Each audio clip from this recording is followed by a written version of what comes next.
Probably came across a fan page from your favorite celebrity or seen some crazy interactions fans had with celebrities. I'm left confused with what the thought process was, so I think we should talk a little bit about that. Hello everyone, welcome back to another video where I do absolutely nothing but yap. Today we're going to be talking about the celebrity obsessions people have and the type of fans that there are. If you'd like to follow me on Instagram, TikTok, or Twitter, it'll be at Jalen Brooks with 2 S's at the end, and they'll also be linked in the description below. Celebrity obsession / worship has been happening for years. Everyone has a favorite athlete, actor or actress, or artist, or even content creator. You might like all their posts, you might comment on one of them, you might repost them onto your story as well. But some people take it to a whole new level and they'll wrap their entire lives around this one person and do things out of the ordinary for a regular person. And this video isn't me saying you shouldn't have a favorite celebrity. It's about the obsessions and worship people have with them. These people will dedicate their entire lives and personality to this one individual. Travel across the globe in hopes of seeing them in front of their hotel before a concert, or even stalking them outside of their own home. During the pandemic, all concerts and sports events were canceled. After artists started returning back to the stage, a lot of ticket prices for big artists were insanely high, making it harder for the avid fan to grab tickets. And the same for sports. When sports returned, there was limited people in an arena and they were also selling out in minutes. And to the people who emotionally invested themselves into a certain celebrity, it sparked controversy and pushback. And with that being said, I started to become more intrigued on how celebrity obsession / worship came about. So I started to dig a little deep into the lore of it all. After doing some intense digging, I found myself learning more about something called celebrity worship syndrome. And from an article on Newport Academy, it said, celebrity worship syndrome is defined as an obsessive addictive disorder in which an individual becomes excessively focused on the details of a celebrity, typically a TV, movie, or pop star. The term celebrity worship was first coined by researchers Lynn E. McCutcheon and John Maltby. So before this video, I had no idea what celebrity worship syndrome even meant. And I'll be honest, after reading a bunch of articles, I learned more and more about it. And I found out that celebrity worship comes in 3 types. This is the lowest level of celebrity worship. While researchers called entertainment social were people who found it fun to follow their favorite stars and talk about them with friends. This group's personality profile was associated with extroversion, meaning they were more outgoing, lively, and optimistic. 2 being intense personal. And this is like the second level. Labeled intense personal was characterized by having intense obsessive feelings about celebrities, such as believing a particular pop star was their soulmate. This group exhibited personality traits associated with neuroticism, meaning they were more tense, moody, and emotional. And then the third level being borderline pathological. Borderline pathological had extreme thoughts and fantasies regarding celebrities, such as being willing to spend thousands of dollars to buy small personal items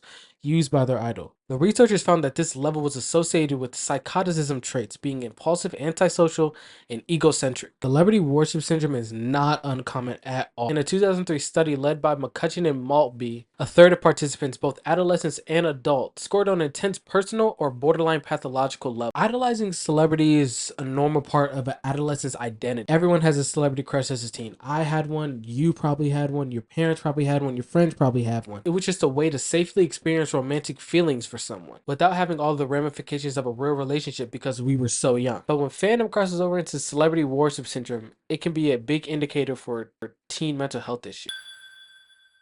There's positive and negative effects that tag along with the fixation of idolizing celebrities. Celebrities can serve a pivotal role in inspiring examples of overcoming and going to achieve your dream. Gay and trans teens in particular benefit from encouraging examples from LGBTQ celebrities who face discrimination or struggles with self-worth. A constant focus on an imagined connection with celebrities and time spent following their activities and on their social media feeds means less time hanging out with family and friends. Celebrity worship syndrome then becomes a vicious cycle with the fixation taking over a person's life. Excessive celebrity worship is also associated with a wide range of mental health, and a lot of these problems are not a result of celebrity worship syndrome. Rather, experts believe it's more often a symptom or an expression of existing mental health issues or tendencies.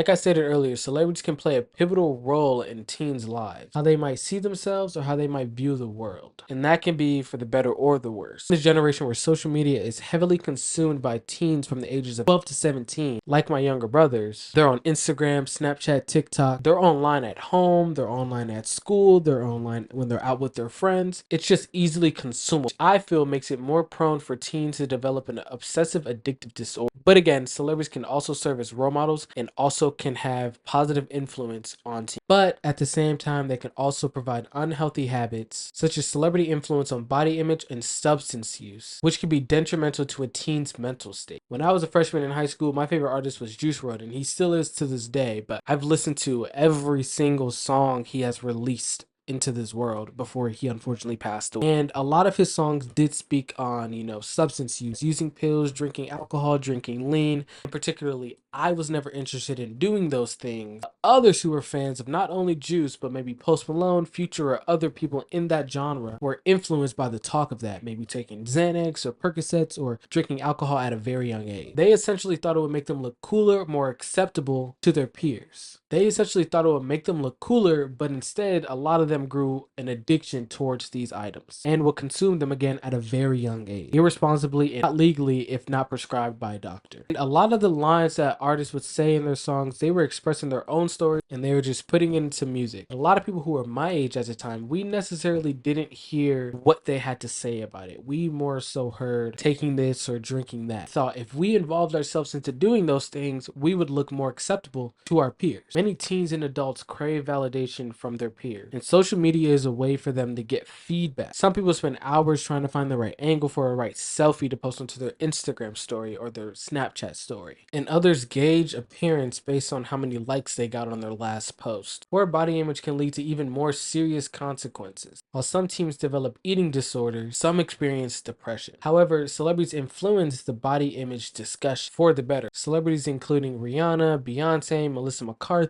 and Jennifer Lawrence have all spoken out against the ideals of beauty promoted by entertainment and fashion industries. Laverne Cox was the first openly transgender person to appear on numerous magazine covers. And at the 2015 Daily Front Row Fashion Media Awards, she gave a speech and said, "Years ago at the beginning of my transition, I would walk down the street and I would hear people yell, 'That's a man,' and I would be devastated. It took me years to internalize that someone can look at me and tell that I am transgender. That is not only okay, that is beautiful. Trans is beautiful. All things that make me uniquely and beautifully trans. My big hands, my big feet, my wide shoulders, my deep folds are beautiful." Which is 100% correct. You should never let what someone else thinks about you determine how you should view yourself as a normal person. No matter if you're gay, lesbian, trans, queer, no one can tell you otherwise. And especially having someone like Laverne Cox come forward and say things like this, it should inspire not only people who are teenagers, but also adults who are, in that transition process to just be themselves. And the Netflix star Lana Cordor said in her 2019 interview with Elle Canada, "I know what it's like to have an eating disorder and body dysmorphia, and also what it's like to be a friend to someone who has it. You have to stop thinking that a certain body shape is ideal, because it's not. Disorders are a problem that affects a person's eating behaviors as well as their attitudes. It's not something that people just make up and just want to go around telling people. It's something that people actually struggle with and can cause serious harm to a person's physical health. And a lot of people go into therapy hoping to put an end to their chronic eating disorder. With all that being said, this video has came to an end. I hope you learned as much as I did while researching for this video. But I really hope you guys enjoyed this video. And if you did enjoy this video, go ahead and leave a like. And if you didn't enjoy this video, go ahead and leave a like. You could also subscribe if you would like, and all my socials will be linked in the description below. And that's the end of this video. So adios.